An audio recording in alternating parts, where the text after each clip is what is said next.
That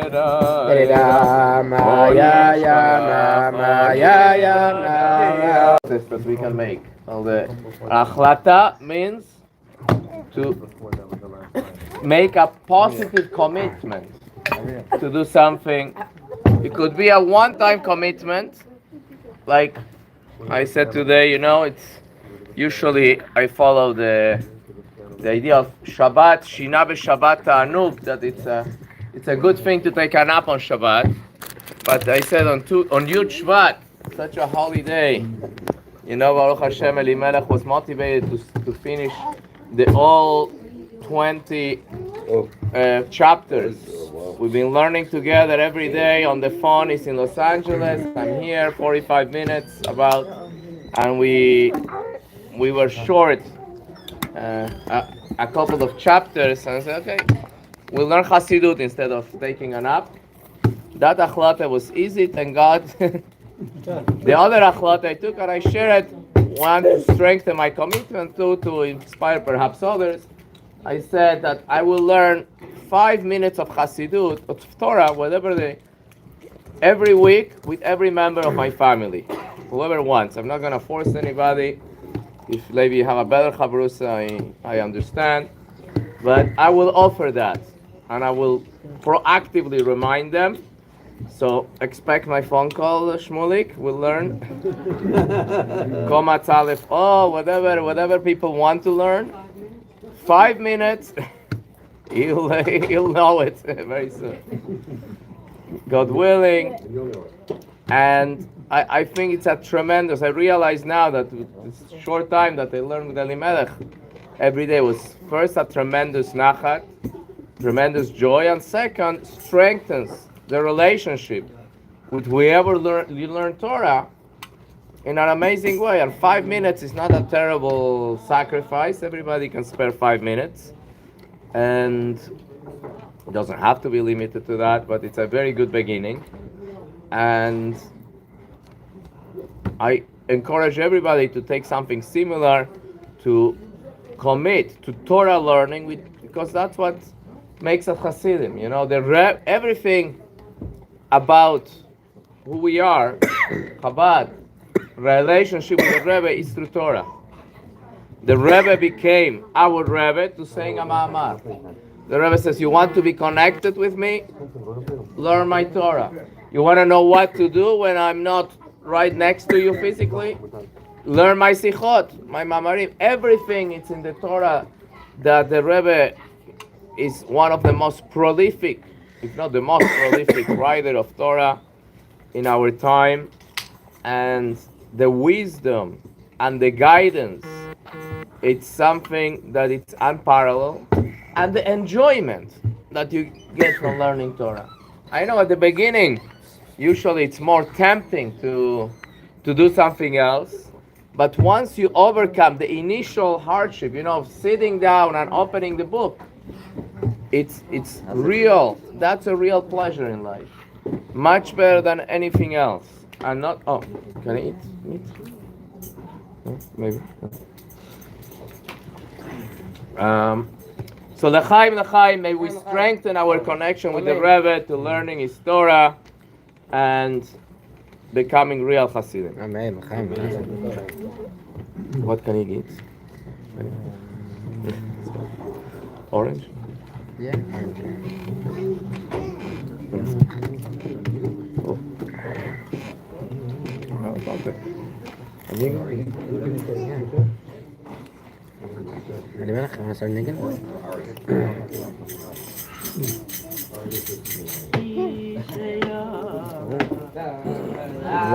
Avoseinu velanu shelo yechad bilvad amad aleinu lechaloseinu elo shebechol dervadai oidim aleinu lechaloseinu ve'akadosh baruch hu yimatzilenu miyadam Ela shvechal dar vadai rai medim aleinu lechaloseinu. Ela shvechal dar vadai rai medim aleinu lechaloseinu. Hayim dim aleinu, hayim dim aleinu lechaloseinu. Oy ve'akadosh baruch hu matzileinu mi'adam. Ve'akadosh baruch hu matzileinu mi'adam. Ve'la shechad v'dai reim dim aleinu lechaloseinu. Ela shvechad v'dai reim dim aleinu lechaloseinu. Hayim aleinu, hayim aleinu lechaloseinu. Ve'akadosh baruch hu matzileinu mi'adam. Ve'akadosh baruch hu matzileinu mi'adam. Really good one.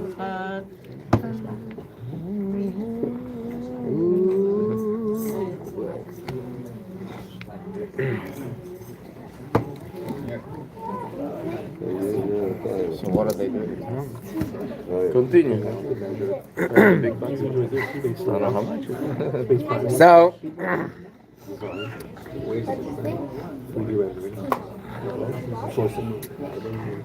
Basiligani,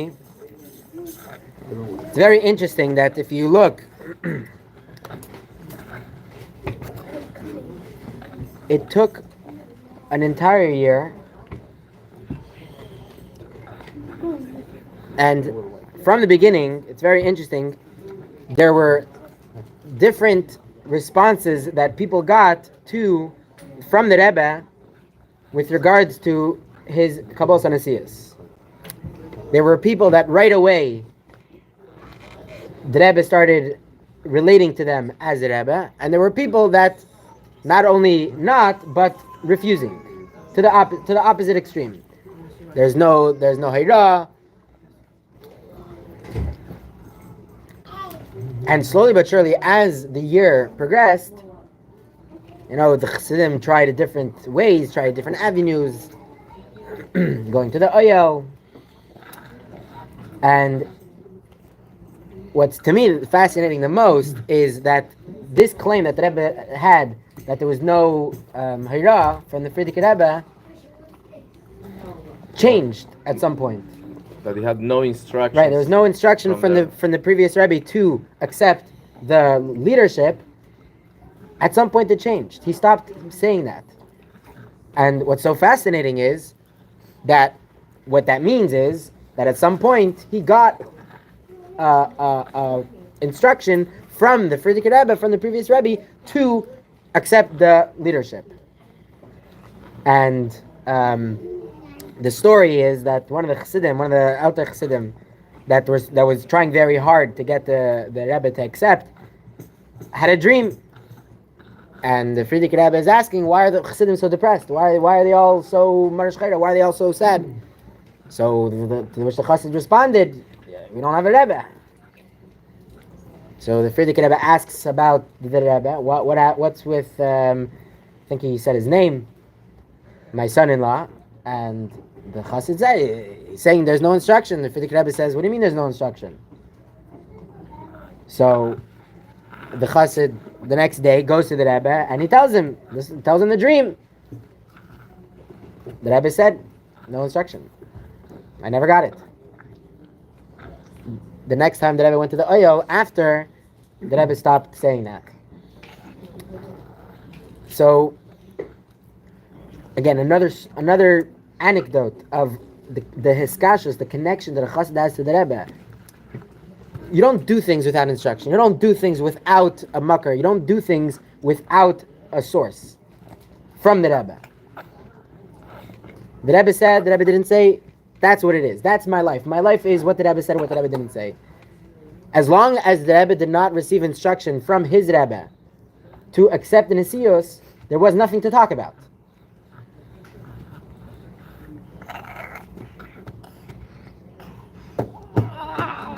and when and being connected to the Rebbe. It's famous that there's a famous saying, the Rebbe vet kefinen aveg, the Rebbe will find a way. The Rebbe will find a way to respond to you and to instruct you, to tell you what to do, to guide you in the right way. And sure enough, over here you had, as long as there was no instruction, there was nothing to talk about. But when there came an instruction, that's it. Yeah, this is it. Now you have to accept. And when the Rebbe went to the Oyel for Yud Shvat, right before he accepted the Nesios, he accepted the famous Farbrengen, the famous Maimer Basalegani, the Rebbe went to the Oyel and was reading all the panim that everybody had sent him. And amongst the letters that were sent to him, there was Ksav Hiskashrus.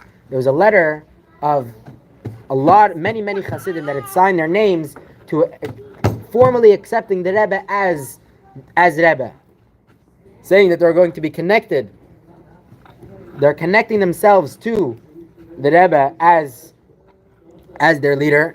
And the story goes that the Rebbe, throughout that time in the Oyel, would constantly be taking it out and reading it, putting it down, continuing with all the other panim, ripping the panim, putting them into the Oyel. But that letter, I don't know what the source is, but there's a shmua, that there's a rumor that letter of Ksavis Kashros, of people writing and signing to connect themselves to the Rebbe kept with him the entire time. And if you look at the siddur that the Rebbe had, there was rubber bands in the covers, and there were papers. And one of those papers that were folded was this Ksavis Kashrus. So we see how important it is, number one, that whatever the Rebbe says, that's what we do. That's our life. Our life is the Rebbe said. If the Rebbe didn't say, then there's nothing to talk about. And if the Rebbe said opposite, also there's nothing to talk about. And number two is that sometimes there is an initiative that needs to be taken. The Chassidim were not sitting around and, trying to make do with the situation. They were proactive. They knew what needed to be done, even though for them there was no clear hayra, there was no clear instruction. But because they sat down, because they farbrengen with each other, and they, as Chassidim who are connected to the Rebbe, they were able to together, not individually, but together, make a resolution to sign their names to connect to the Rebbe.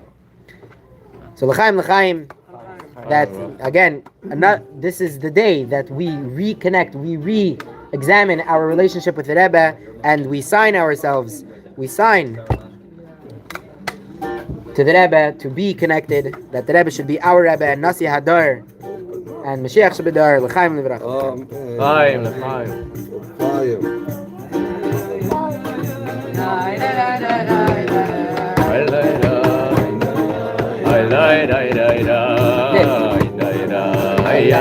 תודה רבה, שבוע טוב.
Sounds like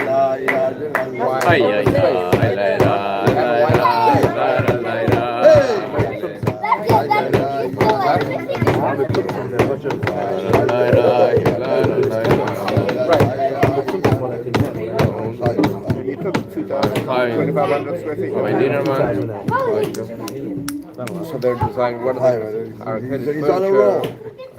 He's on a challah. A little break in the action. Maybe it's a little comical. right.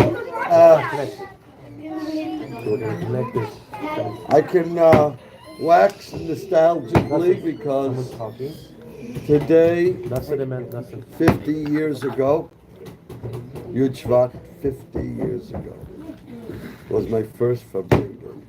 Wow. Wow. Wait, where am I doing?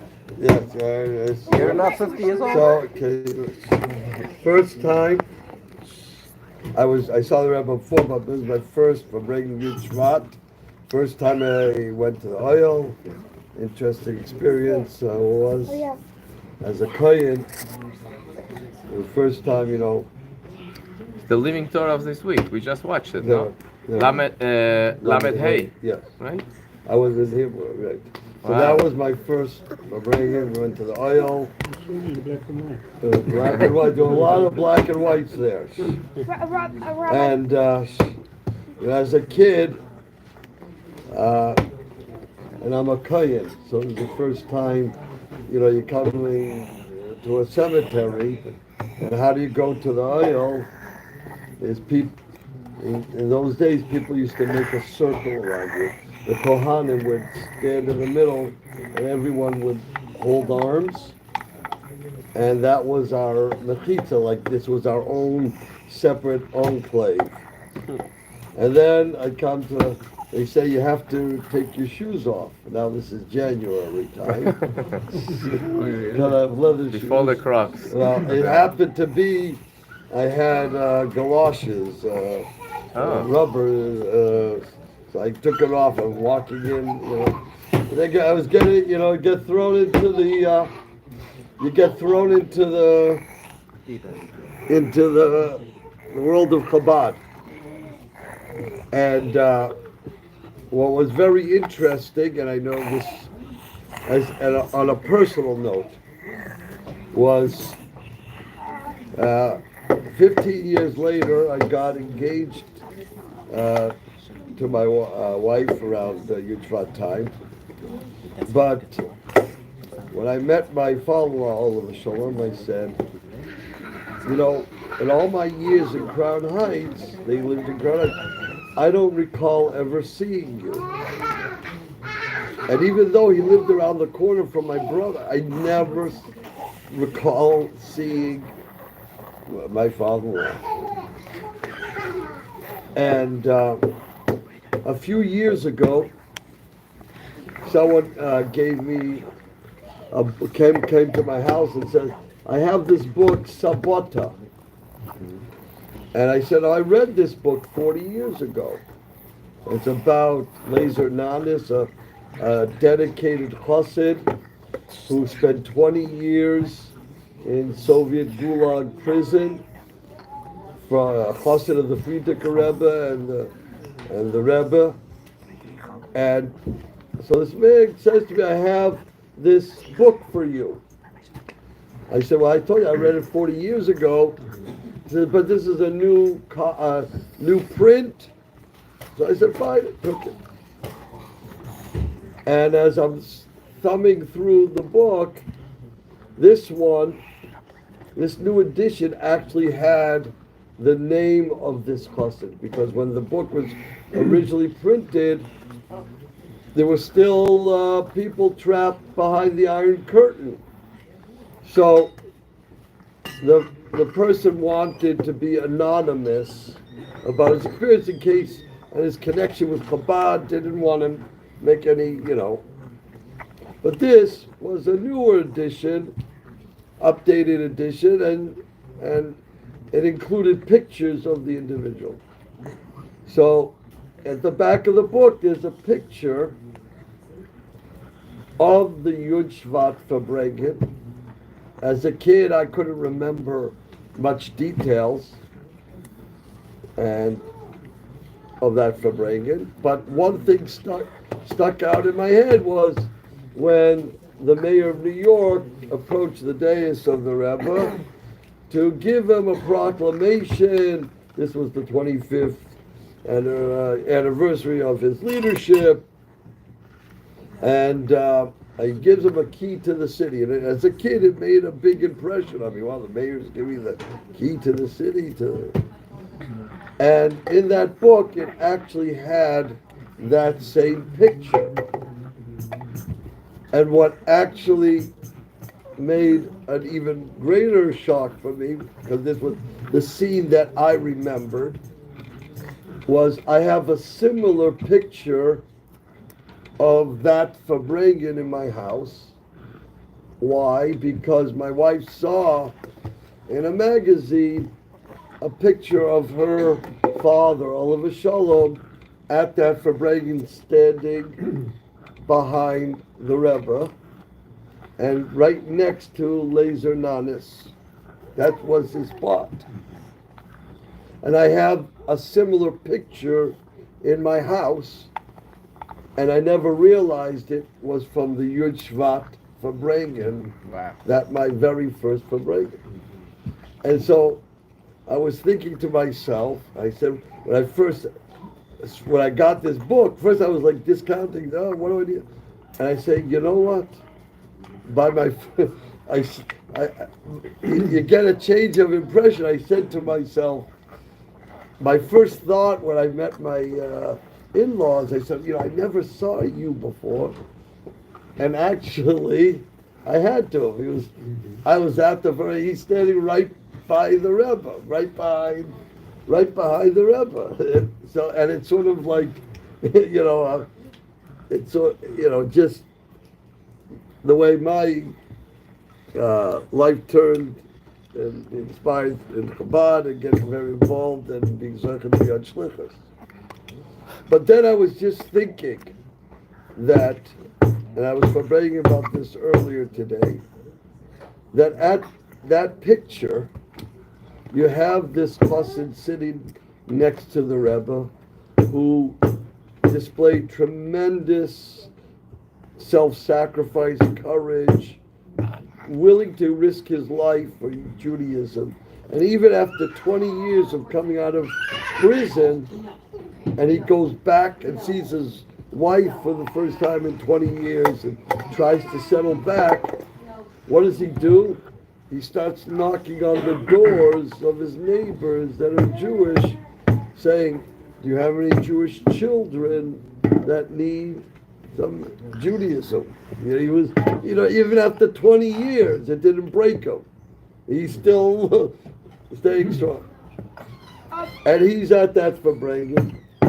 And my father-in-law, Oliver Shalom, who had a total different life experience, grew up in the United States and became religious when he went to university. And he chose getting married to move to Crown Heights and take on, he was an educated system analyst, he was a computer engineer, an educated man, and he took on to be a chassid of the Rebbe. And here at this Farbrengen, kitty corner, one next to each other, the influence of the Rebbe to a devoted chassid who risked his life for Yiddishkeit. And we in the United States don't have those challenges, but the Rebbe inspired generations and generations, Dor Shvi.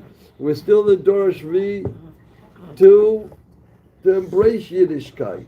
And not only embrace Yiddishkeit for ourselves, but to be able to reach out wherever we are, that to inspire others, to be a ner l'hayr, to be a candle, a light to shine. So I may be waxing nostalgically, but you never know. I have kids here, and maybe 50 years from now, you guys will say you are a Farbrengen and gave your get your inspiration, and keep on going. And whatever ways we grow, we're mahalach. We should be. I always tell people that we're progressive Jews. Chabad, we're progressive Jews. Why? Because we gotta go. We gotta make progress. We don't stay complacent. We gotta go. Mechayil and Chayil, take on good achlatis and good resolutions, and especially be inspired by this generation. Passion of Mashiach, desire that we should have, may it come to actual fruition. Amen. Chaim. Rabbi Zimmerman, Yes. I want to connect to Parshas Bo, since we're like in the story of the Jews. So Rabbi Zimmerman told me the story that happened to this grandfather. He wanted to connect that the dogs of the Egyptians didn't bark at the Jews. So he told me the story that happened to his grandfather like 100 years ago. So his uncle didn't really like Jews, and he had this bulldog. So he was walking the bulldog one day, and he let go. His Rabbi German's grandpa just jumped over a fence. And then guess what his neighbor said? Ha, you're scared. Thankfully he had a fence to jump over, so he had to be smart. And he said, one day this dog will be mine. So one night he grabbed meat, and then he jumped over the fence, and he said no. He threw the meat at the dog, was like woof, woof, and then he just threw the meat at the dog, and then he started eating it. The second night the dog barked a little less, like woof, woof, and then he threw the meat. Then the third night he barely barked. He was like, oh, woof, and then he threw the meat. And then the fourth night he not only threw the meat, but first he jumped over the fence, and the dog didn't even bark one time. He got the meat. And then one day, his neighbor was walking the dog, and then suddenly he let go, but the dog didn't go, and then he said, go, go, go, but instead the dog came to his grandfather, and he said, and his grandfather was like, oh, food. And then the neighbor like, what kind of curse did you do to my dog? What kind of spell did you put him on? So he took the dog, and he got a dog for free. He just had to do the. And that's like a Farbrengen. You know why? Because when we have food at a Farbrengen, we take care of our animal soul. So it keeps it quiet. So we're able to get and listen to the spiritual. We get the real message. So if we're hungry, we give a little food, keep quiet, and we tame it, and then we're able to make good resolutions. Goya.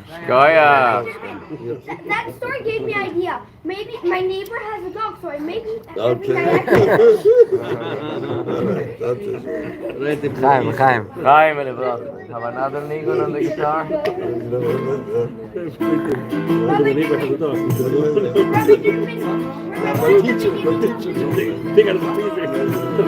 Oh, no.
Kitchen also.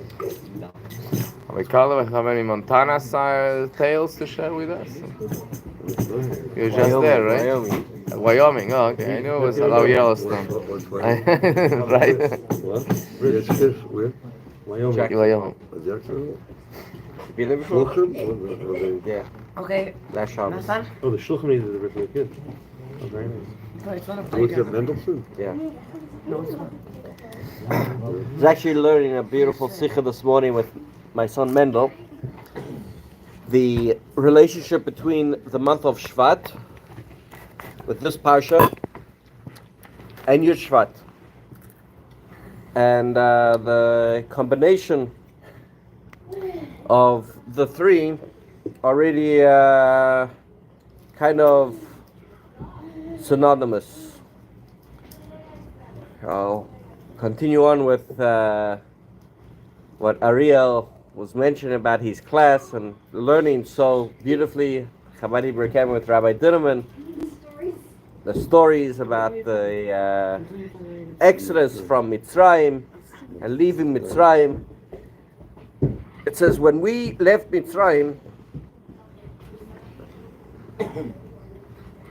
we had to be forced out because we became comfortable in Galus. That's why it's Beshalach. We actually had to be sent out of our slavery. We had to be sent out of it. Usually you would want to go out of it, but we had to be sent out of it. I think that we have this koyach, this tremendous complacency to wherever we are. We become comfortable with our environment. We make ourselves comfortable. Then we're not really pushed to change. So what we're learning is the month of Shvat is the 11th month of the year. And it's the month where Moshe Rabbeinu gave over the Torah and the whole Sefer Dvarim, that he gave a repetition of whatever the first 4 books contained, and he added the modern day stuff to Dvarim. And it was during this month of Shvat that Moshe Rabbeinu gave over the Torah. It says he didn't just give it over to the Yidden, but he translated it into 70 languages. That idea of translating the Torah into 70 languages is that it can be accessible to every single person, to everyone. But why did Moshe Rabbeinu have to make the Torah accessible to everyone? Was it enough just to the Yidden, and the Yidden can take it? It says that Moshe Rabbeinu was actually following in the direction of one of the 12 Shvatim, who is also got to do a Shvat because he's the 11th son, who's Yosef. Yosef was the one to lead us into Golus Mitzrayim, and he was the one that became so high in the Egyptian realms is because he spoke the 70 languages, and he could take his learning and use it for the benefit of Mitzrayim. So the Rebbe relates Yosef to the Frierdiker Rebbe because it's Yud Aleph Shvat, and his name is Yosef Yitzchak. So the name Yosef is related. What did the Frierdiker Rebbe do that was so similar to Yosef and to Moshe Rabbeinu? What the Frierdiker Rebbe did was he took the translation, he took what the Torah is, and he was able to translate it and bring it into the 21st century. He took the closed parts of Yiddishkeit that were very insular, Hasidus, and he brought it into America. He brought it into a place that is that has the technology and has the ability to spread things out throughout the whole world. And when the Frierdiker Rebbe came to America, people questioned, how can you do that? What do you bring in Europe with you here? We ran away from Europe because it wasn't comfortable. Here we want to come to America and we want to be comfortable. We want to, we don't, as Lev was mentioning, we don't want to wear the hats and jackets and to put on our tefillin every single day. We want to be part of the American dream. We want to live the American dream. And the Frierdiker Rebbe says America is no different. It's not. We don't have to be in Eretz Yisrael in order to be a strong Yid. We have to be strong where we are.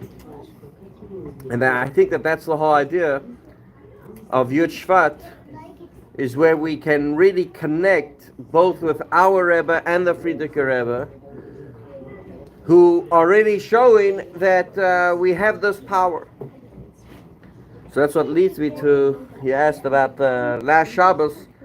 Last Shabbos I was fortunate to go to Wyoming to perform a bris of the Shliach's son. I was in yeshiva with the Shliach 25 years ago, and to come full circle to see that there's Yiddishkeit where they had a minyan last Shabbos. I think it was the first minyan that they've had. They've been there for 17 years. I think it was the first minyan they've had since the summer. And that includes Rosh Hashanah and Yom Kippur. Wow. So,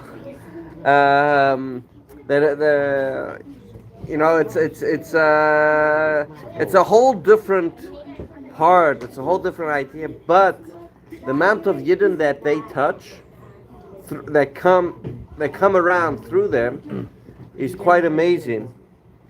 Is just to have an oasis, to have a Chabad center in the middle of a snow town where people are going skiing. And he said it was actually it was a big thing because it snowed for the first time in 3 weeks on Shabbos morning. And when you have snow in that area, they said there's no friends. There's no more friends. Everyone is on the slopes, and they're all they're all skiing. So the fact that they even had a minyan on a snow day was a big thing. But for us, it was like we're here to do a mitzvah and to bring Yiddish kids. The children, you could tell, are unique in that they are shluchim of the Rebbe. And when a new person comes in, these kids were inviting them and showing them the davening. They brought them a siddur, they gave them what to do, they showed them the page, and are helping them out. So you see that a family, they can choose to live anywhere, and chose to live in the middle a beautiful place, but to still keep up that Yiddishkeit, to keep up that connection with the Rebbe is unbelievable. So they don't have kosher stores, or they don't have anything that they can get, but they are fortunate that Western Kosher and FedEx exist, and if they need anything, they can overnight it and get it the next day. But they're still confident that the getting something the next day, it's not just about food, but it's also about Yiddishkeit. And to keep up the Yiddishkeit is, if they can do it over there, then we can do it over here.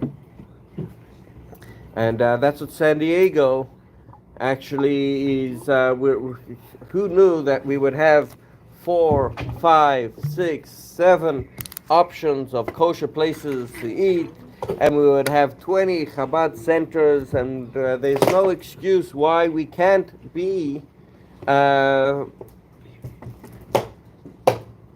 bring Mashiach to San Diego and to the world today. So Yud Shvat, the fact that we are in the 11th month of the year, and we're finishing off the year. This year should mamish finish off with the revelation of Mashiach. We should see the Rebbe, the Friedrich Rebbe, the car of mamish. Amen.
Should be, yeah.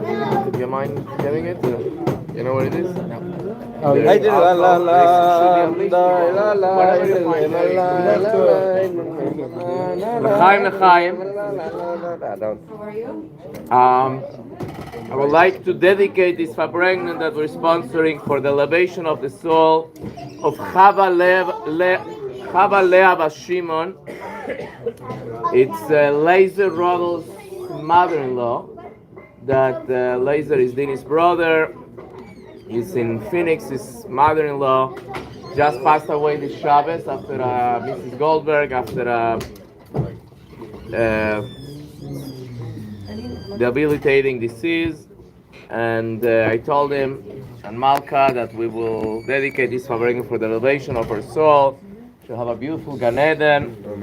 Repeat the name. Chava Lea Bas Shimshon. Sorry. Shimshon, Chava Lea Bas Shimshon. We dedicate the Farbrengen for Aliyas and Ishmosa. Amen. Now, as Rabbi Kalevach was talking about Mesirus Nefesh and the Shluchim in the US, I was thinking about Mesirus Nefesh Shluchim south of the border. And, you know, we brought Benny and Sonia to Cabo over 15 years ago, and everybody thinks, Cabo, you're so lucky, you have such an amazing place to be. And I knew it wasn't the case, but until this year's Kinos, I never really know all the hardships that they had. They had a very interesting workshop at the Kinos this year. You know, they always showcase the shluchim that build amazing buildings, and they are tremendously successful and do amazing. And and everybody looks up at them. And I remember a few years back, actually, we had the lay leadership keynote. What is it called? That's right. On a Sunday, Rabbi Beryl Lazar from Russia, that everybody looks up to him as a tremendously successful shliach. He shared these beginnings, how humbling they were, and how challenging and how difficult. And Benny, with two other shluchim, shared the hardships that they had in Cabo, things I never imagined. Like, instead, 1 year they had to walk to the Hanukkah. The best session ever. Yes. They had to walk to the Hanukkah menorah lighting because they didn't have money for gas. And that was one of the least heart-wrenching things that he shared. And nowadays you go there, you see an amazing building like no Chabad house. I mean, we all wish to have something like that, and a tremendous success, but everything comes with Azoirim Bedima, like we explained on the Drasha today, that for a field to grow, first you have to plow it, you have to break it into pieces, and then you can plant and grow. So, but doesn't have to be always like that. So now we're sitting among Shluchim, among Hasidim, and Farbrengen is a good time to open our hearts. And if anybody is going through any kind of hardship, don't do it on your own. Share it. Let other people know. Even if they can't help you, they say, "Dago belivish yasichenu," when you have a worry in your heart, speak it out. And by sharing it with others, it will be removed. And personally, I find it also when I have something in my mind that is worrying, just by talking about it, I find clarity. And when I talk with my mashpia or with my wife or whoever I'm talking with, just to say out the words and put it into perspective narrows down the scope of what you think. Before you speak about it, it's unlimited, the problem. Once you put it into words, you realize it's not as bad as you thought, and perhaps the other person can also help you. So maybe all the Hasidim, I'm glad that we have Shluchim today here and Hasidim gathering in such a special day, may we find this closeness always, and my door is always open. And I just have to share this experience. A lady called me this last week, very worried with some issue, and she just wanted a phone consultation. I said, let me come over and we speak about it in person.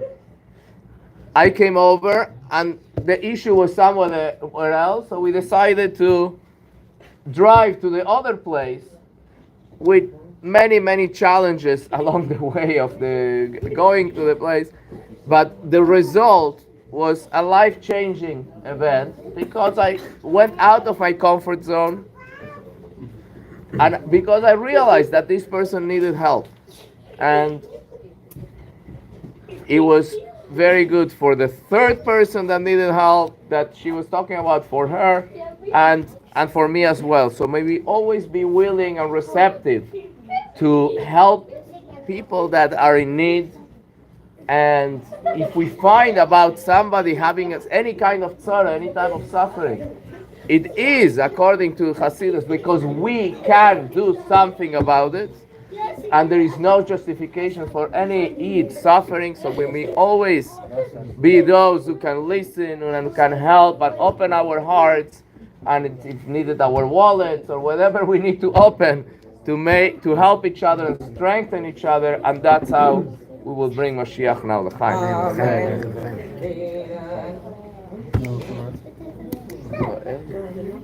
I just want to talk to this point a little bit. I was just by Farbrengen Thursday night, one of my friend's birthday, and we were sitting. I happened to come a little early because he called at Farbrengen for 9 o'clock, and I showed up at 9 o'clock, and obviously no one was there except for me and him. So it was very nice. We got to sit for a good 20 minutes and just me and him just talk. and we're each talking about our life, what we're going through, and we were both, preparing for the Farbrengen, saying how everybody's gonna come, and sort of talking about what does it mean to have a Farbrengen. So the Frierdiker Rebbe talks about it. The previous Rebbe that we're celebrating his Yartzeit. He speaks at the end of Heichotzu, the Frierdiker Rebbe, which is a mimer, a discourse that the Rebbe Rashab talks about the idea of Chassidim being united and not having, being loving, obviously Yisrael. And he says over there that Farbrengen is supposed to be where we sit together and we help each other. Brothers, we all have our shortcomings. We all have difficulties in life. So when we sit together, we can do it together. Why live alone? Why go through hardships alone? Why go through struggles alone? When not only do you have a whole family that can support you, but you might realize that you're not the only one going through the same thing. There are other people that are going through the same thing, same struggles, similar struggles. So, being that was the discussion, so we started talking about our own struggles. Thank God we all have struggles. And I was telling him that I was having a certain struggle, and I wrote to the Rebbe, and it's customary to put it in a Sefer Chassidus, to put your letter in a Sefer Chassidus, whether it's Igris Kodesh or whatever. In my office, I only have a bunch of, I have Mishnayos, I have a Chumash, I have a bunch of different things. I had the only Sefer Chassidus that I had, whatever, I probably should have more, but I had a Yom Yom, so I opened up the Yom Yom, I put the letter in, and I went through my day. At the end of the day, I decided, you know what, it's not only a thing to open Igris and see and find your answer. You might find the answer in the Yom Yom, so I opened the Yom Yom to where I put the letter in. And the Yom Yom is talking about the Rebbe. I forgot exactly what the day is, but the Rebbe is talking about the difference between an Eved, a servant, and a soldier. What's the difference? The difference is that a slave, a servant, would rather not be there, rather be free, doing his own thing. But because he's there, at the end of the day, he has to do his job. A soldier, on the other hand, he is there, he signed up, he believes in the mission. Right now, it happens to be that he's doing something that he'd rather not do, but because he believes in the general mission, because he believes in the goal, he believes in the vision, he's going to do it. This is part of his mission. And so for me, it was like, all right, I can either choose to be the slave or I could be the soldier. If in this point of hardship, I can either be the one that this is what the Rebbe told me to do, and it happens to be that right now this is something that I'd rather not do, but it's part of my general mission. It's part of the reason why I was sent to this place. So I'm going to do it with the same energy, with the same chayus, with the same life that I would do something that I would rather do. I was at the same Farbrengen as someone said a story of J.J. Hecht, I believe, that after the Iranian regime, the Shah fell, the Rebbe made an effort to bring a lot of Persian children to the United States, and because of that, there was a lot of Jewish children that needed a school. So J.J. Hecht opened up a school for these children, and it was a temporary school, so there was not a lot. It wasn't like a big, beautiful building with administration and teachers. It was very Hamish, is I think the proper word. And one day the janitor comes over to him in his office and he says, one of the students went to the bathroom on the floor, and if this is what you want me to do, if I know I'm a janitor, but this is crossing a line. If this is what you want me to do, I'm quitting. So J.J. Hecht closes his jacket, puts on the gartel, goes to the bathroom, cleans it up. There are times where there's something that you don't want to do, but the mission is this. You believe in the mission, and you need this janitor. Obviously, you're not gonna clean the bathroom yourself. But if sometimes when there's something that you don't want to do, you can either be the slave and really, really resent what you're doing, or you can be the soldier. You can be mekusher to the Rebbe. You can connect yourself, believe in nefesh. You can give yourself over to the mission, to what the Rebbe asks you to do, and even those and what it'll happen is even those things that you really, really don't want to do, but it's part of the mission. They're gonna do it. They're gonna pull through, and very, very important that even though you put on your gartel to clean the bathroom, you're allowed to complain a little bit at the Farbrengen with your friends, with your chaverim, with your brothers, and to get through it, to reconnect yourself, and that's what Yud Shvat is all about. L'chaim, that we shouldn't need to go to the bathroom and to clean it up, but we should be ready. We should have the gartel in our pocket for those moments where we need that strength. L'chaim. Levi, this week I had a aha moment. You know, when you realize something. I have a custom. Every day I go to the mikvah, in the only men's mikvah that I know in town, which is the Pacific Ocean. The biggest mikvah. The biggest and only. No crowd. So I noticed something interesting. In winter, the waves are much bigger and more frequent. So I said, you know, it's not enough that the water is colder. It's also much harder to get past the break to a place where you can do mikveh without the fear of losing your pants. So I tried doing that in the Atlantic Ocean. I nearly lost it too. So, but then I realized something very interesting. When the few days lately, it was a few calm days where it wasn't so many waves, and I was cold going into the water.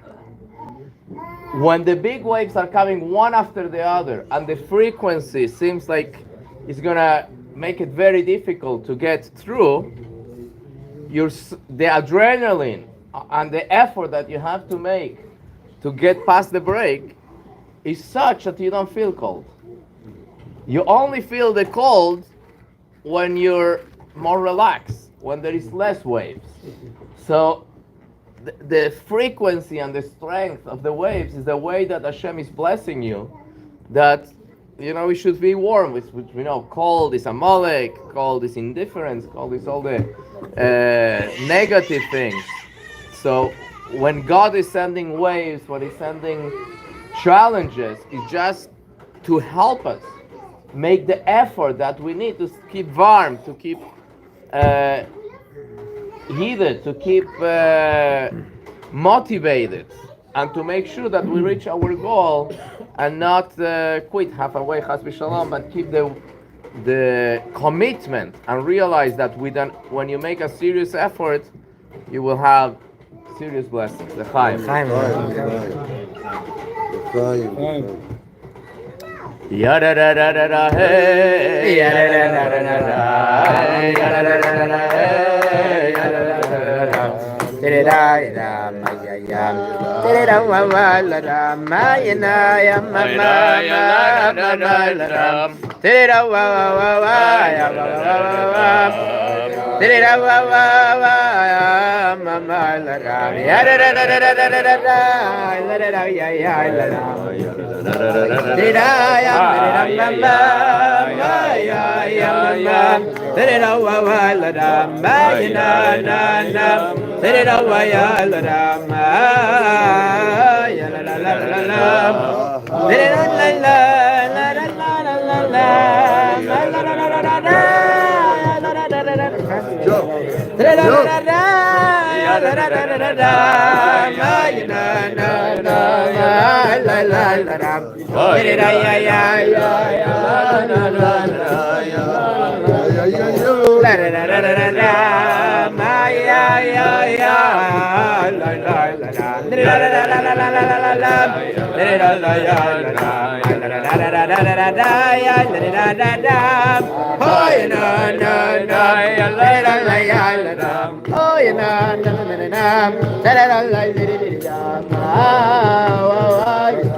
Has another point from this Farbrengen.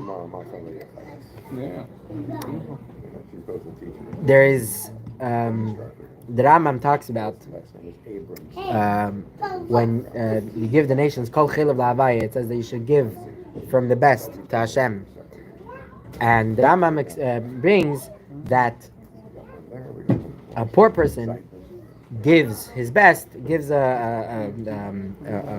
a concoction of bread and flour and I forgot exactly what it is, but the point is that the poor person invests a lot and he gives a present to Hashem that is from the best. And the Rebbe asks, why is the Rambam bringing an example of kol chelav la'avaya, that all the best should be given, the greatest should be given to Hashem? Why does it bring an example? Why does it bring from a poor person? It should give from a rich person. A rich person who gives his all is it's beautiful, it's fancy, it's nice. And the Rebbe explains that Rashi says that it says that it says the word nefesh by a ani. It doesn't say by a usher. It doesn't say by a rich person. It says by a poor person. Why does it say nefesh, giving from the soul? Is because both of them, the story is that they both invested a lot, pretty much everything, to give a beautiful present to Hashem, to give the best. And they both show up at the Beis Hamikdash, and the rich person has something to show. He has something to show for his investment. His investment, he put in billions of dollars. It's true that he's broke now, but at the end of the day, his finished product, his chelev la'avaya, his beauty, the best from him is a nice, beautiful, fluffy animal. It's good, unblemished, beautiful. And the poor person comes and he's also broke. Chelev la'avaya, he's giving the best from Hashem. He invested a lot. What does he bring? It's nice, but it's not as nice as the rich guy. So the guy that was Farbrengen his birthday, he was explaining his the way that he was approaching the next year of his life was with this vart. What's the meaning of Mesiras Nefesh? Giving his life over. Sometimes we strive for perfection. And if we know that we're not going to get a perfect product, we're not going to get a beautiful thing, then we don't even try. Because what's the point, right? I want a big, beautiful Chabad house with hundreds of Jews that are going to come every day, Shachris, Mincha, Ma'ariv, daily minyan, big shiurim a few times a week, donations left and right. But if I'm not going to get that, then what's the point? Why am I going? So sometimes, I'm talking about a very, very, very, very broad, huge image, but this applies to also minute, the daily projects where we strive for perfection. For example, if someone wants to take upon themselves to add something in their life, to add something in their observance, in their chassidishkeit, learning an extra sicha, learning it with adding an extra chavrusa. But they know that if I'm not going to do it every single day, then what's the point? Why am I making this hachlata? Why am I making this decision to say for the next whatever, I'm going to every single day have a chavrusa, but I know myself, and I know that I'm not going to have this chavrusa every single day. I'm going to get too busy this day, I'm going to get too tired this day, something is going to happen this day, the phone is going to break this day. Every day, something else is going to happen, it's not going to happen. Sometimes, we have to put ourselves aside and we have to realize that Chelev la'avaya is not just having a perfect product for a rich person. Sometimes it's true that we're poor and we don't have a lot. Your product, the idea, the concept of chelev la'avaya is not objective, rather it's subjective. If for me, Mesiras Nefesh, if for me, putting myself on the line, if for me, going the extra mile is making one phone call, then that's it. That's chelev la'avaya. That's the greatest present that you could give to the Eibishter. For another person, it might be inviting someone to a Shabbos meal. He's good with making the phone calls. That's he has down pat.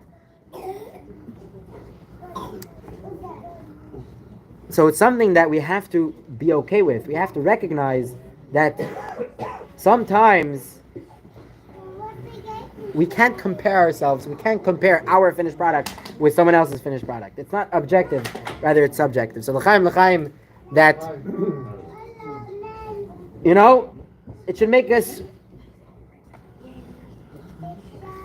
our stresses and our anxieties sometimes come from we have to look good and we have to try to impress other people. You have to impress yourself. You have to impress the Rebbe. The Rebbe is not comparing you to someone else. The Rebbe is comparing you to yourself. My father this morning said something fascinating.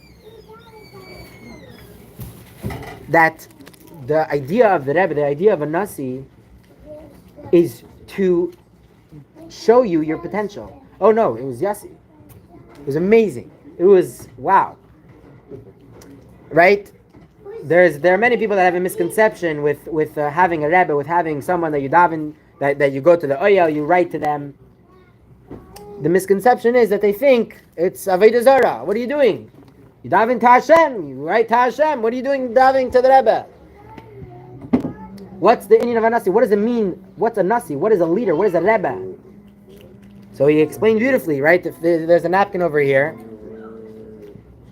if I need to reach the napkin, so if I need something in between me and the napkin, that is true, that is Avodah Zarah, that is Shittuf. That is not what a Nasi is. That is not what a Rebbe is. What a Rebbe is, if you take it and you pass it to your other hand, that's what it is. It's you. It's your head. The Rebbe brings you to places. The Rebbe reveals inside of you your own potential. It's not something outside of you. It's not something separate. It's yourself. So, Chaim.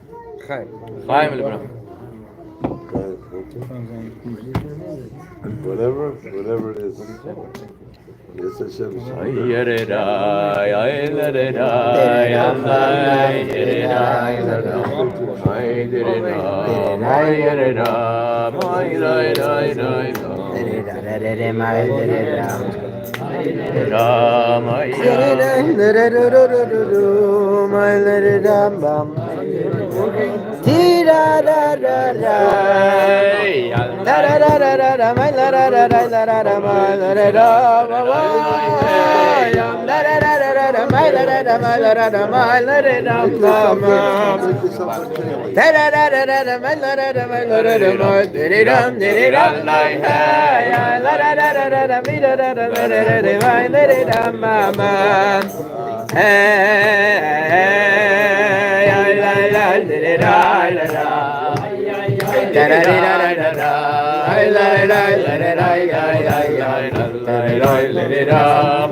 Time.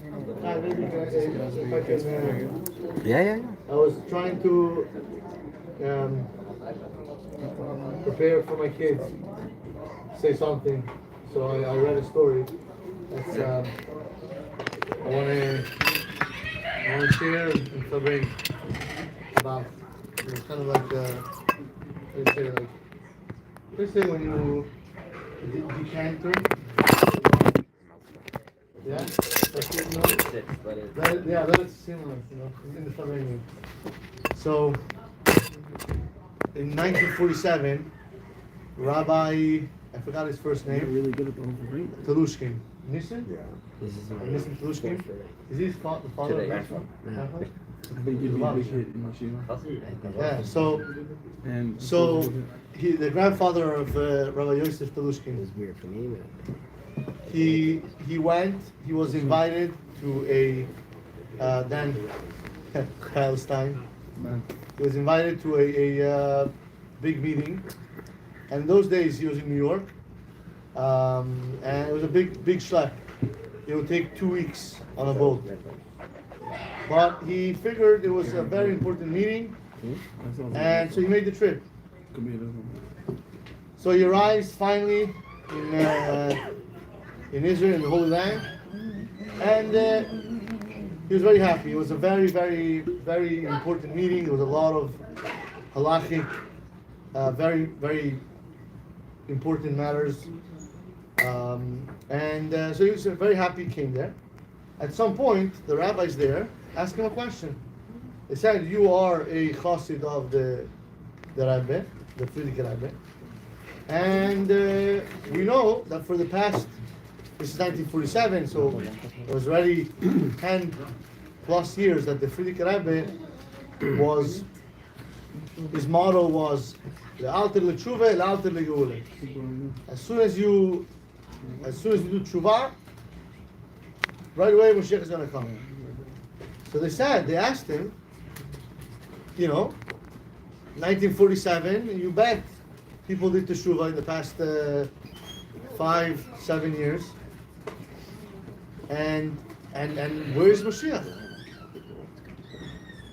So he said, let me tell you what happened. He said, I was just, by the Rebbe, and I had exactly the same question. I had that question exactly. So I said, perfect. I'm going to go, I'm going to have a yechidus with the Rebbe, and I'm going to ask him this question.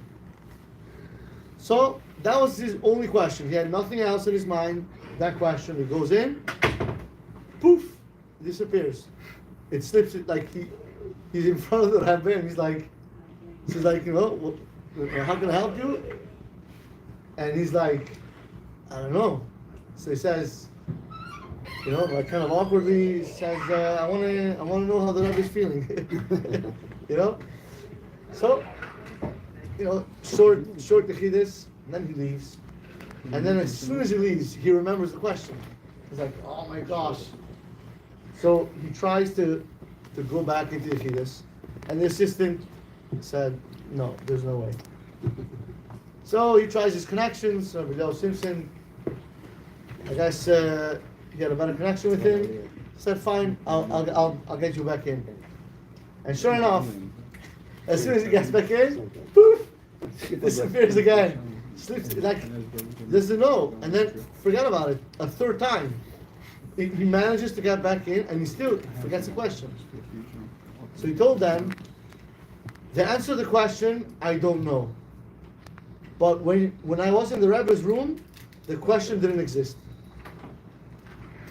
Which I just love that idea. That any questions that we have, any challenges, any struggle, it changes when you have the Rebbe with you. It's very, that's what in a nutshell, that's what the Rebbe is, and that's what we need to give to the Rebbe. That that commitment to tackle our struggles, and the more with the Rebbe, the more we hang out in the Rebbe's room, the more the questions either they disappear or they don't matter that much, because you're doing the right thing. You're on a mission. So the Chaim. May we hang out in the Rebbe's room.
Thank you, L'chaim. I'll try and say a short thing. This is the time we're talking about Yetziat Mitzrayim, our founding story, such a fundamental story, the most, that in the Ten Commandments, the first one is not really a commandment too much. It's Hashem saying, I am Hashem, the one who took you out of Egypt. And we are told to leave Egypt ourselves, but we are in San Diego. So what does that mean, to leave Egypt? To make it short, it's moving from the physical to the spiritual. And what does that mean, to move from the physical to the spiritual? Something that has to do from this body and the material world in our neshama. Right? I come from the secular world of Tel Aviv. Yeah? And for a lot of them to jump straight to Hashem and the Torah is very hard. You have to take steps. One step is to say you have a neshama. Then maybe you say there's hidden worlds, there's angels, there's things up, and then until you can get really into the Torah and into Hashem, which is a big, big thing. So if you have a neshama, you have ancient memories inside you. You have ancient wisdom inside you. You are much more than the face and the personality and the jokes and all our good qualities and bad qualities. And you've got to have a relationship first for beginners with your neshama. Because if you don't accept that you have a neshama, it's very hard to connect to Hashem. It's a big leap. And it takes a lifetime for all of us to build a relationship with the neshama, with the spiritual side of our life.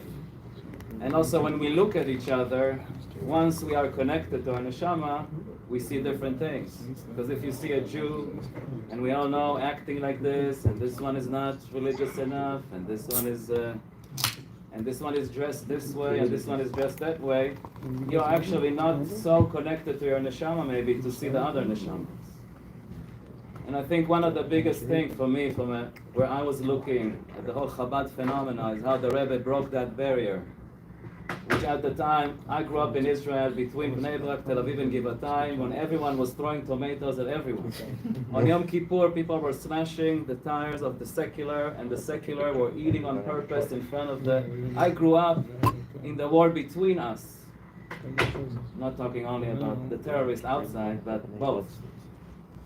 And I think the Rebbe, when he talked about all the shlichim going out and breaking those barriers and seeing the jewel inside every Jew and not giving attention now how he looks and how he dresses and how he davens, that takes a huge spiritual quality. And it starts with us realizing that we have that neshama and seeing in each other, and when we all be connected to our eternal neshamas with Hashem, and see it in every Jew, and not judge each other, because this is the time for achdut, so that we win. Amen. ביחד ננצח. לחיים, לחיים.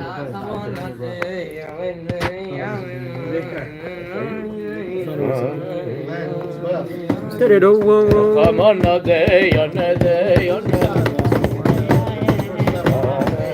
la la la la la, Irachamona de Yanelizirilibo, Yaneno, Yaneno, Irachamona de Yanelizirilibo, Yaneno, Yaneno, Irachamona de Yanelani, de Yaneno, Yaneno. Hoy veaneno ay ay ay ay la camona de neles liba hoy aneno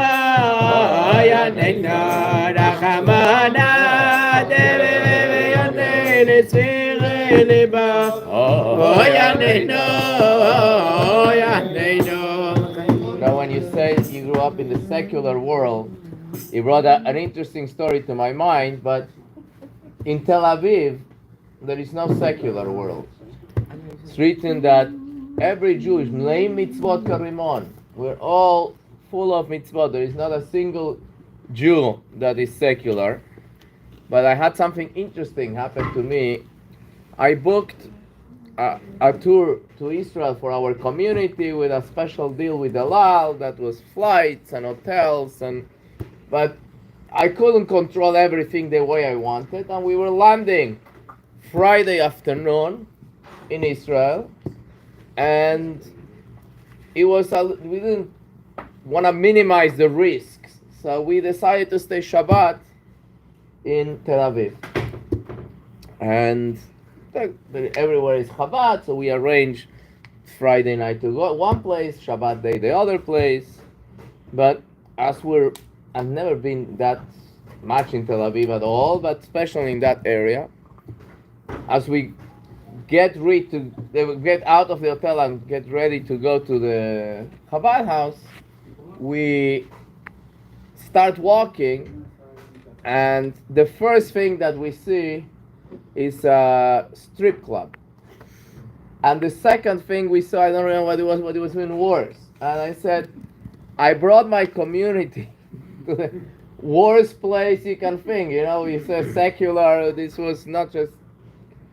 And then we reached the Chabad house, and it was the most beautiful Friday night, Kabbalat Shabbat, the Chadodi, we went out of the shul, we danced in the streets, and then the Seudah, everybody stayed, and it was an unbelievable environment. It's I don't remember, I think it's Nefesh is the name of the place. It's an antique store. He's saying, huh? like he was saying, Nefesh, right? Yeah. I think that's the name of the place. It was an antique store that somebody donated to make it a shul, and they kept all the antiques in the store, in the place. I don't know if you've ever been there. No, it's unbelievable, the place. And so you're davening in a very colorful place. You have a fuel pump from the 60s in the United States, and you have all kinds of and then the dinner, it's very you kind of sit on the very low chairs, almost on the ground, very bohemian, but the thirst of the people to hear about Hasidut and to sing, it was so special. And then Shabbat day, we went to Chabad on the coast, all English speaking. It was most beautiful Shabbat. So there is not such a thing as secular places, secular Jews. Everywhere there is the light of Hashem. Everywhere is Gani, Ganuni, the garden of Hashem, where Hashem takes delight on our mitzvot, and we just have to keep on going. Sometimes, like the Rebbe says, you dig and you find water right away. Sometimes you have to dig a little deeper. But if you dig, you're guaranteed to find water. You're guaranteed to be successful. All we have to do is yogata, umatzah satamin, make the effort, you will find success. L'chaim. Sorry, you remind me of another story. Good. And maybe we can work together in finding the lesson from it.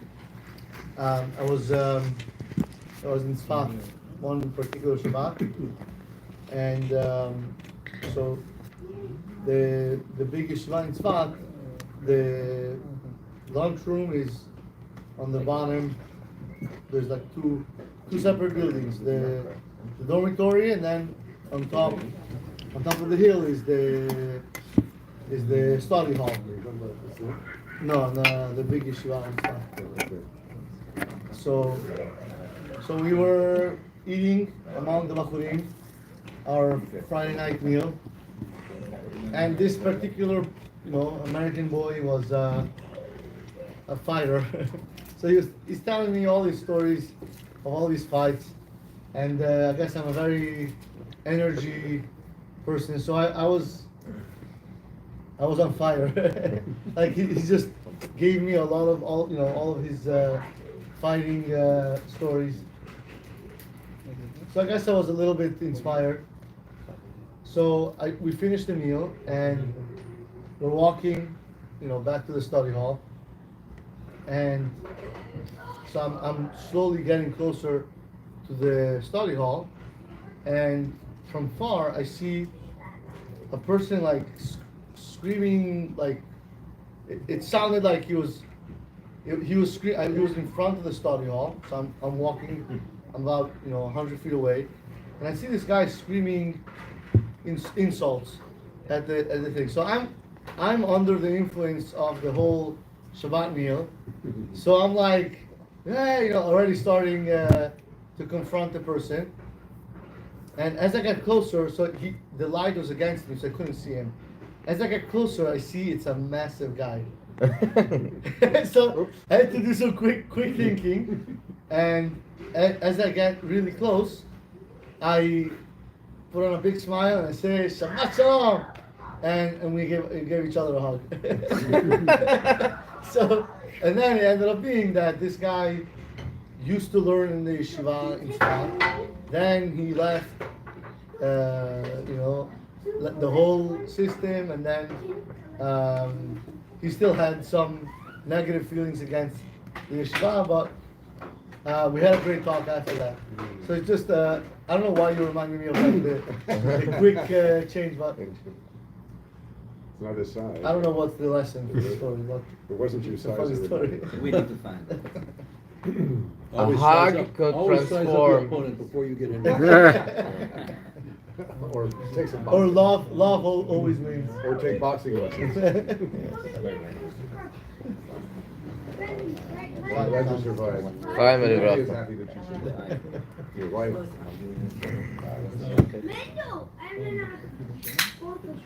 I have so many stories in Israel that you do a quick take and you get it completely wrong. And you take another moment to look at things and you find the godly spark. An example is I was on I think it was a Friday, most likely in Shuk Machane Yehuda. And it's busy, right? In Jerusalem, everybody's shopping. And there is this young Israeli guy walking fast through the shuk, yelling on his cell phone, and he stops right where I am, and he grabs bags and very, not in a delicate way, let's say, starts putting food in the bags and things, and his demeanor was not the most refined, perhaps. And when you look at someone and you don't like them too much. It's called sinat chinam, hate for no reason. In Spanish, there's an expression, me cae gordo, like I don't like the guy. It's a horrible thing to do, but it's human nature. And the guy finishes shopping, he has all these bags, still yelling on the cell phone throughout the whole transaction and everything. And then he gives all the shopping bags to a beggar that was sitting in a corner right in front of me. I'm a tourist doing absolutely nothing. I didn't notice the guy. He's busy, he's on his phone, he was running, and he had the eye to see the beggar. He had the heart to stop what he was doing. He's running, do all the shopping, give it to him with a smile, and go on. So in Eretz Israel, they say Aviral Eretz Israel Machkim, the air of Eretz Israel makes a person smarter. I was arguing with someone the other day. He was telling me a story of someone so stupid in Israel. And I said, how does this make sense? I said, imagine if this person would have been in the USA, oy vey, would have been terrible. This is after he became smarter. So how does it work? Why the land of Israel makes you smart? Because it's more hashgacha pratit. The Rebbe says, Eretz asher einei Hashem Elokecha ba merashit ועד אחרית shana. That it's the land that the eyes of Hashem are upon it from the beginning to the end of the year, constantly. The hashgacha pratit is so powerful, so strong, and that makes you smarter, because God could have left me without, I could have moved on and don't see the end of the story and hate this guy for no reason, just because he was loud on his cell phone. Or Hashem was so kind and let me hang around for another minute and see the amazing sensitivity and the lesson from this amazing human being that I love dearly now. I don't know him, but I still love dearly, because he taught me such amazing lesson. And this is the hashgacha pratit. That's what is special about Israel.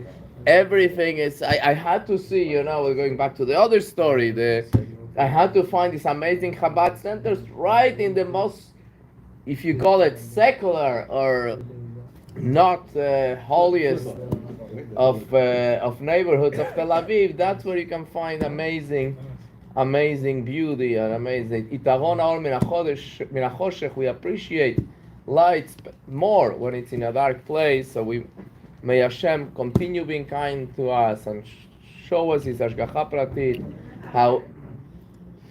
what are we needed for, when and whenever we are, and not only should show us what we're needed for, but should carry out the shlichut that He has for us. And the only thing really Rebbe said clearly left for us is to bring Mashiach.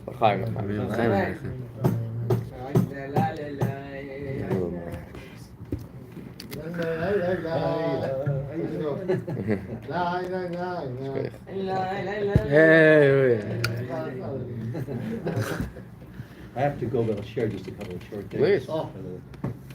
Something you said reminded me, something your son said reminded me.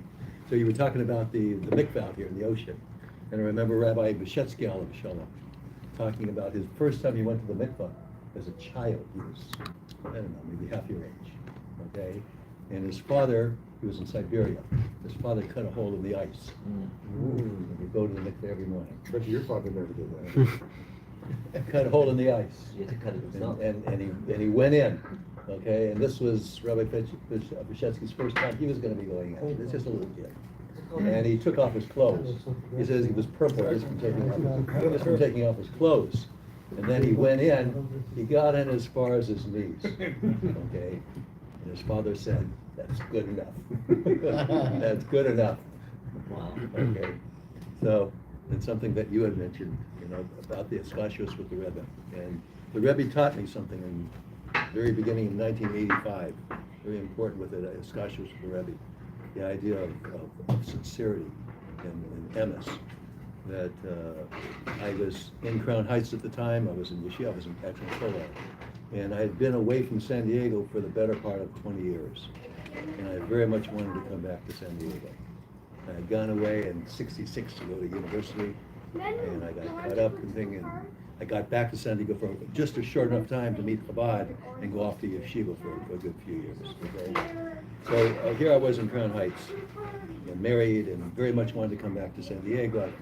I've been in Yeshiva now, I've taught out for like a good few years, and the custom then was to write the Rebbe to get permission and say, and to get some advice. So I wrote a letter to the Rebbe, and I asked him, I said, should I go directly to San Diego? Should I go to Israel? That was the first option. Should I go to Israel first and study in Israel and then go to San Diego? Or should I stay here?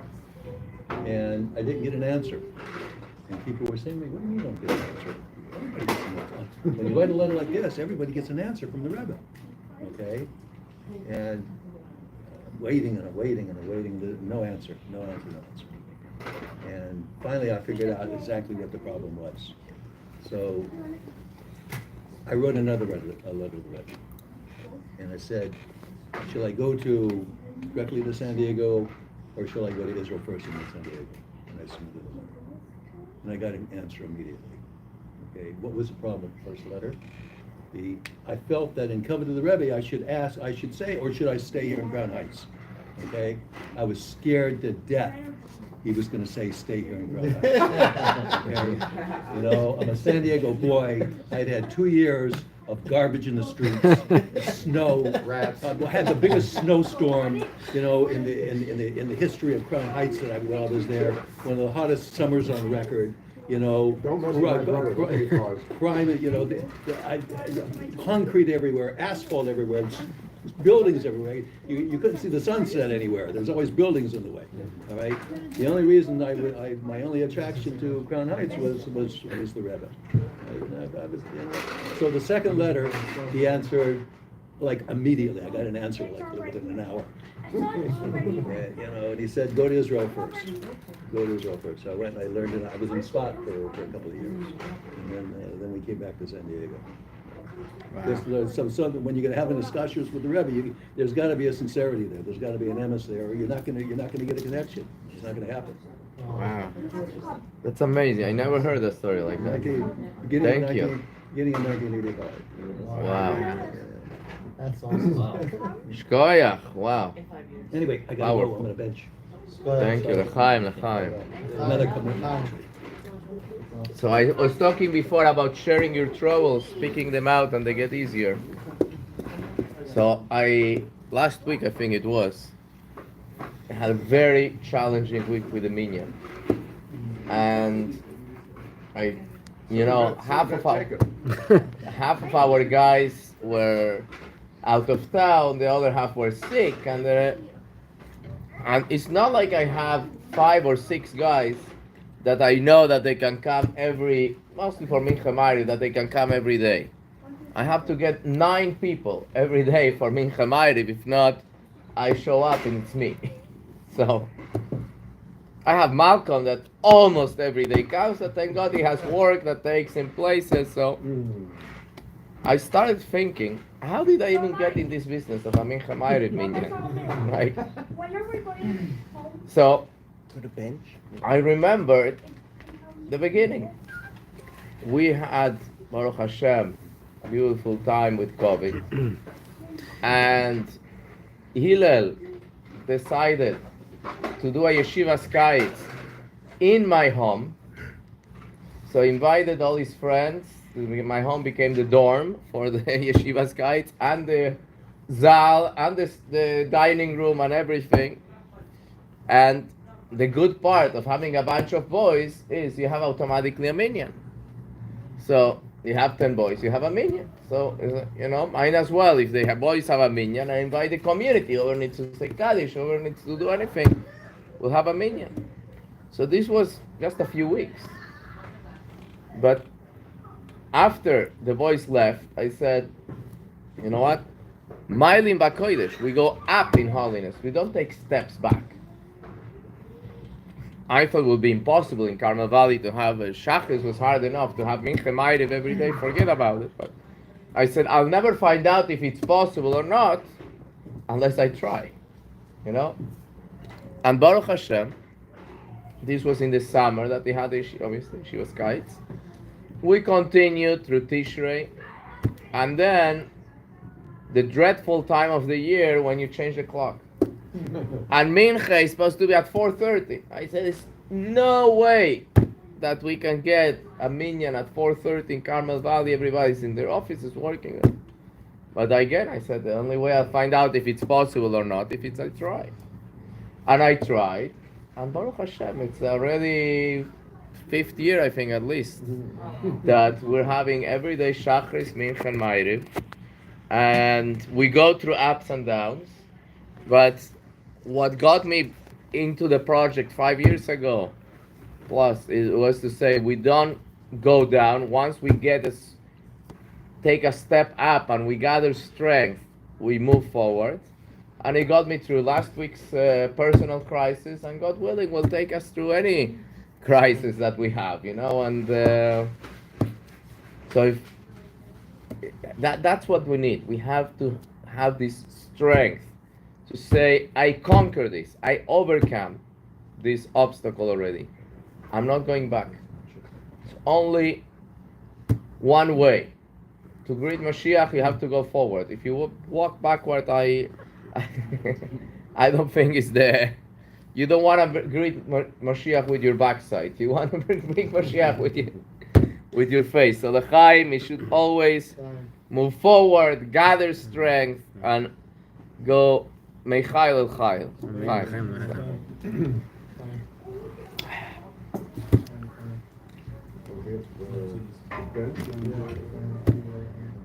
Sure, we can bench. Everybody answered? Everybody watched?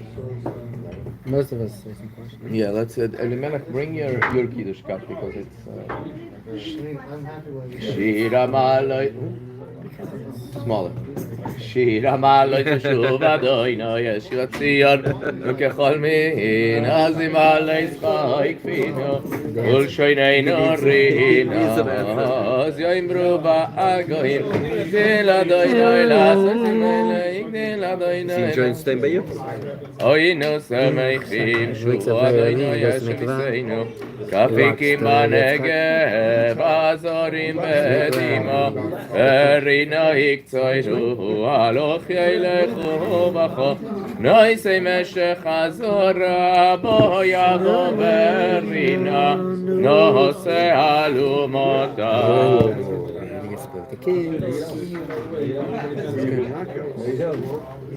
In the country.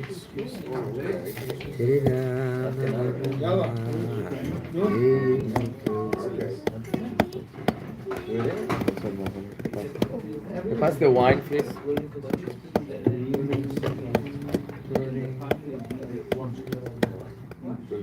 Is there?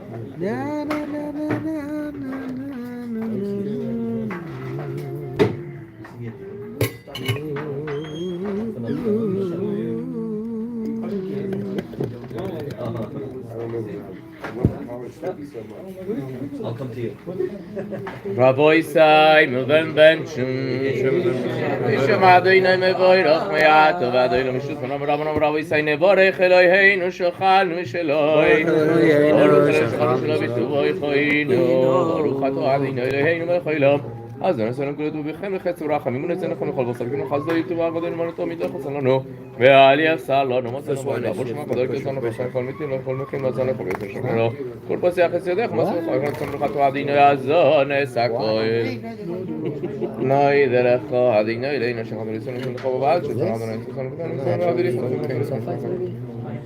Parece que no le curado ne fue como que se como ve que cosas que pasan son tantas cosas ne fue adina es famoso y no como que Juan más pues no yo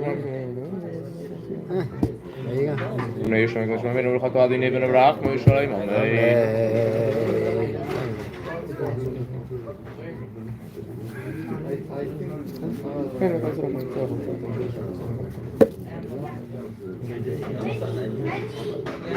It's like it can be used to play something.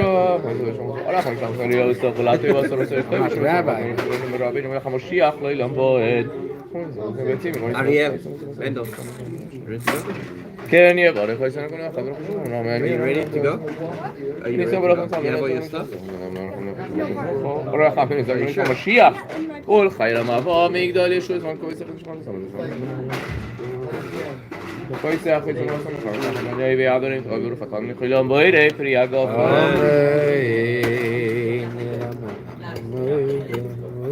You like it? Well, it's not kosher for Passover.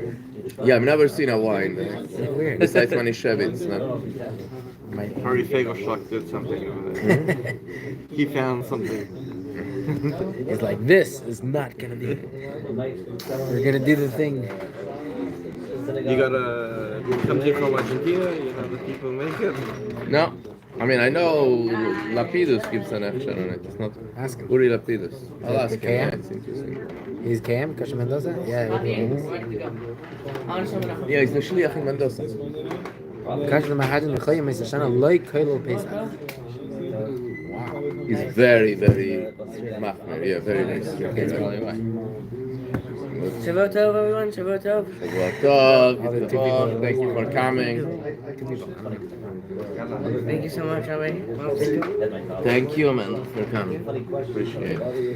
L'chaim, l'chaim. Are you taking that with you?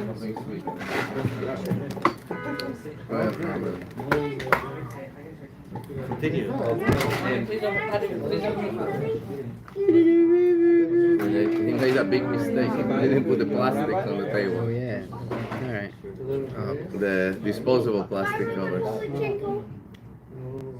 Thank you for coming. Give regards to your mother, please. Next time. L'chaim, l'bracha, l'chaim, l'chaim. And you. Amen. And thank you. I'll check them. Bunch. What's the name? Thank you for coming. Baruch Hashem, welcome to Carmel Valley. You're really welcome. Kidnapping's one of our big ones, Rabbi. I don't want to be accused of that. Why? You're going to be accused of kidnapping? How? Taking them. Huh? Our community. And I'm welcoming them here. That sounds like an excuse. You're also welcome. You're trying to talk your way out of it. You're also welcome. Yeah, if Yes, everybody you're comes, then also it's not kidnapping. It's just Oh, everybody. yes, right. There's nobody. Nobody. Did they We sell didn't kidnap anybody from anybody. What? Who? What? Did they sell tobacco clothing on Montezuma? They're gonna. The plan is. I have to talk to Shalom about it. They're gonna build a 7-story building. Oh, wow. And the 5 upper stories will be rented out to make money, Nice. and the 2 lower stories will be used for kavod. Nice. And then I guess there's the problem is what are we gonna do in the meantime when that's happening? So we have to find some temporary place to meet. You can use Bet Jacob. Well, I don't think that's able to move that fast. They sold them. No. They're going to, but they have not. No, you heard wrong. You heard wrong. I'm sorry. Listen to better rumors. We should do the same as Shalom. We should build up here 7 floors and rent it out. That sounds The like a good lease idea. allows you to do that. There you go. Check the fine print. Have to check that. Check the fine print on the lease. You got good lawyers. There you go. Good lord. Be done. There is an expression in Yiddish. When you ask a question, that's how you find out that things are true. Don't ask. Don't ask, don't tell. Thanks Or for is it doing better this, to ask, Rabbi. say sorry? Pleasure. I should I talk to you all. always say people who ask the rabbi question that know the answer, Cheder. but they want a different In answer. Cheder. Oh, very nice. What grade? This year I'm doing tutoring in Korea. Oh, Yeah. Last year I did Kita Base. they should go well. That's, Amen. the education is the most important thing in my Yes. opinion. So Yes. that should go well. Baruch Hashem. I'm blessed. They should continue. Amen. Amen. Amen. Chaim. Shabbat Tov. Shabbat Tov, thank you for bringing your beautiful message and your music. create a fire that's lo yachlo chavis. And there's two things here. One part is that it's a soul. Right? It's not. This is something you were chosen. Don't. It's not part of the decisions you made. This is not your decision. Right? Good job to everybody. L'chaim, l'chaim. On the other hand, in this whole, He must know. I used to daven outside. in other words, you're a lot less